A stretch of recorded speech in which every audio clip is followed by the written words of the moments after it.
কাকসার তৃণমূল কর্মী খুন এবং ইতিমধ্যেই শুরু হয়ে গেছে তদন্ত। জাতীয় সড়ক ধরে পালানোর পথে গ্রেপ্তার তৃণমূল কর্মী খুনের অভিযুক্ত মহিলা সহ সুদের ব্যবসায়ী। এক্সক্লুসিভ রিপোর্ট আবারও জানিয়ে রাখি, জাতীয় সড়ক ধরে পালানোর পথে গ্রেপ্তার তৃণমূল কর্মী খুনের অভিযুক্ত মহিলা সহ সুদের ব্যবসায়ী। তৃণমূল কর্মী খুনের অভিযুক্ত সুদের ব্যবসায়ী এবং তার স্ত্রী জাতীয় সড়ক ধরে পালানোর পথে ধরা পড়ল পুলিশের জালে। আমরা এই বিষয়ে আমাদের প্রতিনিধি আছে পশ্চিম বর্ধমান থেকে সনাতন গড়ে। সনাতন, এই বিষয়ে ঠিক কি জানতে পারছো, বিস্তারিত জানো। হ্যাঁ দেখো, গত মঙ্গলবার রাতে কাকসার উত্তরপাড়ায় এলাকারই তৃণমূল কর্মী পবিত্র বিশ্বাসকে পিটিয়ে এবং শ্বাসরোধ করে খুনের অভিযোগ ওঠে এলাকারই সুদের কারবারি যে শম্ভু দাস এবং শম্ভু দাসের স্ত্রী পূর্ণিমা দাস এবং শম্ভু দাসের দুই ছেলে বিপুল দাস এবং সম্রাট দাসের বিরুদ্ধে। তদন্তে নামে কাকসা থানার পুলিশ এবং তদন্তের ভিত্তিতে আজ অর্থাৎ শুক্রবার ভোরেই যে দুর্গাপুরের 19 নম্বর জাতীয় সড়কে তারা দুজন অর্থাৎ শম্ভু দাস এবং শম্ভু দাসের স্ত্রী দুজনে মিলেই পালানোর চেষ্টা করছিল 19 নম্বর জাতীয় সড়ক ধরে। তখনই কিন্তু পুলিশ তাদেরকে গ্রেপ্তার করে এবং ধৃত শম্ভু দাস এবং শম্ভু দাসের স্ত্রী পূর্ণিমা দাসকে পুলিশি হেফাজত চেয়ে দুর্গাপুর মহকুমা আদালতে পেশ করা হয়। জন প্রিন্সিপাল অ্যাকিউজ ধরা পড়েছে, শম্ভু দাস আর তার স্ত্রী পূর্ণিমা দাস।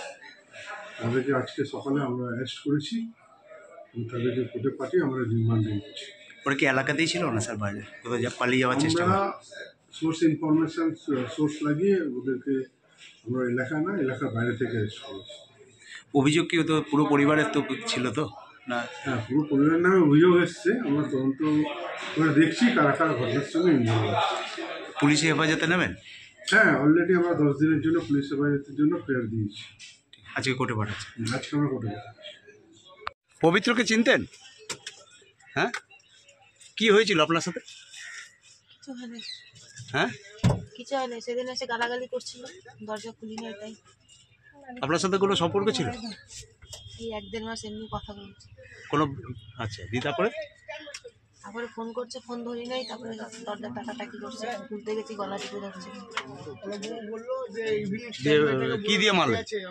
গলা টিপে ধরছে, ছাড়ছে না। তখন ওই লাঠি এইখানে মারছে, পড়ে গেছে, মাথায় লাগছে। থানে কে কে ছিলেন? থানা বুঝলে আপনি আর কেউ ছিল? না, আপনার ছেলেরা? না, সব ছিল। আচ্ছা, লক্ষ্মী তো আচ্ছা। তারপরে কি করলেন? তারপর ওদের বাড়ির লোকের খবর দিলাম, এসে হসপিটালে নিয়ে গেল। বলছি, খুন করলেন কেন? আমি খুন করি না, আমাকে খুন করতে দাও দিয়ে কে? ওই হ্যাঁ, দিয়ে তারপরে বাড়ি মারতে ছিল। আমি আমার যান বাঁচানোর জন্য আমি একটা বাড়ি মেরেছি, মেয়ে পড়ে গেছে। আচ্ছা, কেন কেন আপনাকে? আমার বউ গলা টিপে ধরে রক্ত বার করে দম আটকে দিয়েছিল। কেন, বউয়ের সাথে কোনো সম্পর্ক ছিল নাকি? সেটা আমার বউ বলতে আমি জিজ্ঞেস করতে হতো।